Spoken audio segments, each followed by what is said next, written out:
ఖర్జూరాల కన్నా కమ్మాగుంటయంట లేక లేక నేను ఫోను చేస్తే నువ్వు హల్లో అన్నవంటే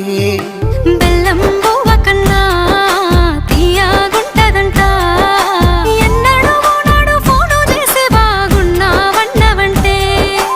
ఏడాది ఎండల్లో ఉంటేనై మోస్తున్నా నా బతుకు కష్టాలని పిల్లని చెయ్యి పట్టాలని నల్లని సీకట్లో ఒకదాన్నే కూసున్న దిక్కులేని పచ్చినయ్యి బావా నువ్వెప్పుడొస్తావని ఏళ్ళైపోతుండే పిల్ల ఎన్నెలొచ్చింది మన బతుకులా ఏలైపోతుండే పిల్ల ఏలు వట్టంగా వస్తున్నాయా ఇన్నాళ్ళ ఎడబాటు ఎడవాసిపోతుందిలే ఈ సీనయ్య గుండున్నదే సినదారా నీ కోసము ఈ దూరాన్ని చెరుపుతూ తీరాల తెగిరింది